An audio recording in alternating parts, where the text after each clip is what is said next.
Nabalitaan niyo na ba ito? Eto, eto matindi. Anong meron? Ha? Bakit nagkita-kita yang mga yan? Ano sa palagay ninyo?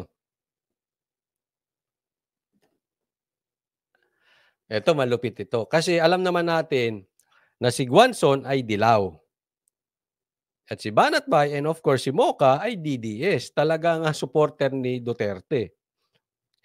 Magkaaway talaga yan, dilaw at Duterte. Eh, bakit sila nagkita-kita ngayon? Anong meron? Yan po ang gusto kong isa-isahin. Tingnan natin, tatlo po ang mata ngayon. Unang mata, mata galing sa pula.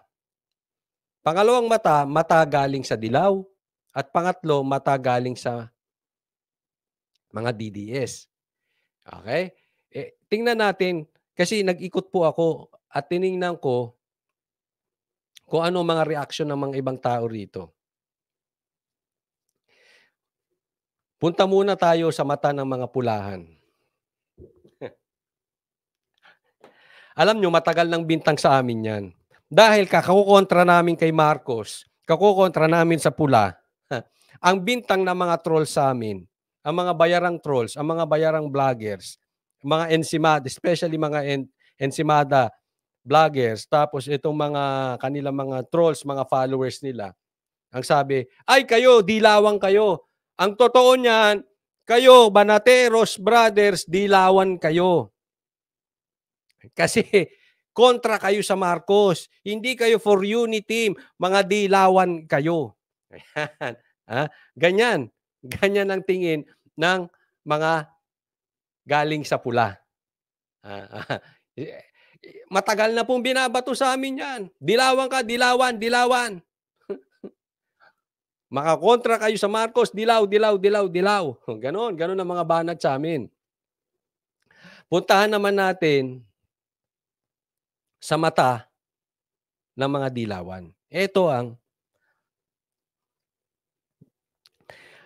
ang medyo controversial dito. Kasi pinapanood ko rin yung siguro mga top tier ng vloggers ng mga dilawan.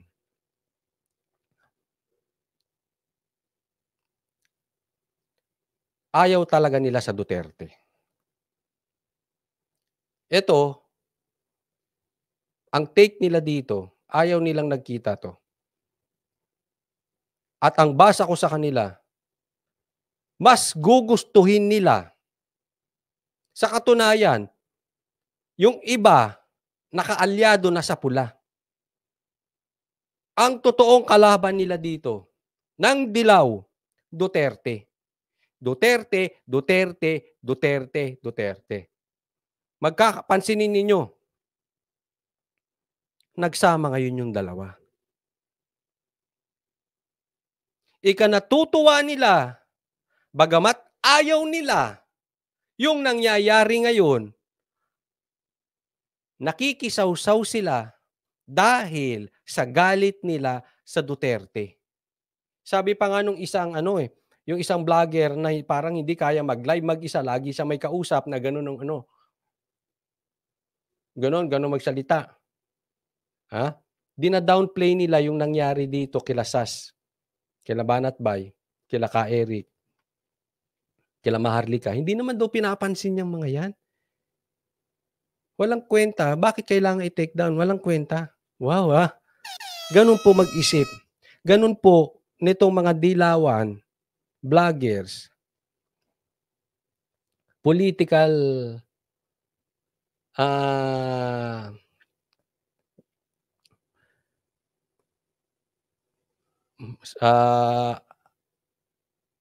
mga vloggers nila, na well-connected na mga dilaw, ganun po nila nilalason yung utak ng mga followers nila. Pinapakita nila, hindi malakas na ang Duterte. Kaya, walang kwenta yung pabagsak ng mga vloggers. Wala. That is not the issue. Ang issue dito sa kanila, kailangan malusutan ni Duterte ni PRRD itong ICC. Kasi for them, nasa loob na. So tahimik sila sa mga nangyayari ngayon, dina-downplay nila, and then balik sila sa ICC. So it's very obvious na ang dilaw, mas gusto makaupo si Marcos. Na ang dilaw, ang talagang kaaway nila, Duterte. Yan na po ang kalakaran ngayon. So kung titingnan mo sa mata ng mga dilawan itong pagkikita ni Guanzon at ni Banat Bay at ni Mocha, hindi nila type. Mas gusto nila dilaan ang puwet nitong mga pula kesa tumaas ang popularity ulit lalo ng mga Duterte.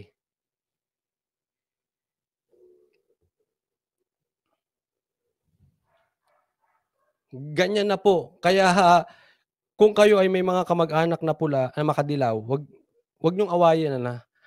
Pero nilalason. Mind conditioning po ang ginagawa nito. Let's be honest.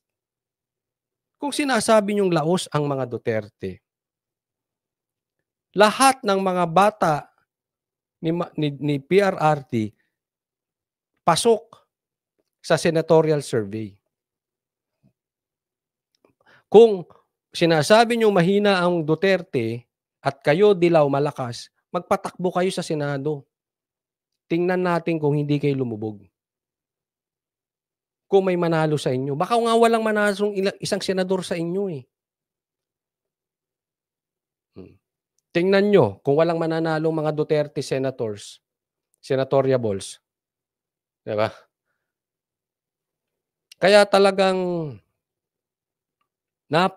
ako galit na galit ako sa taong manipulative. Napaka-manipulative nitong ulo ng mga dilaw. Nilalason, bine-brainwash itong mga dilawan. Nilalayo sa katotohanan. Ang lakas nyo mag-manipulate ng mga tao. Mga gago, sorry ah. Asar ako talaga sa taong nagmamanipulate. Minamanupulan nyo yung mga tao ninyo. Ang layo nyo sa putukan. Laos na ang dilaw. At ang Duterte malakas. Magkakaalaman tayo sa eleksyon. Kung aabot pa nga ng eleksyon eh.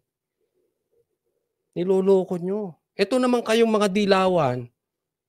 Ano ba kayo? Tanga talaga o nagtatanga-tangahan? Ilang beses na kayo talo ng talo? Talo kayo ng talo, walang nangyayari na sa inyo. Ay, dakdak pa rin kayo ng dakdak. Talo kayo. Pwede kayo makaposisyon, kakasipsip sa mga politikong nakaupo na.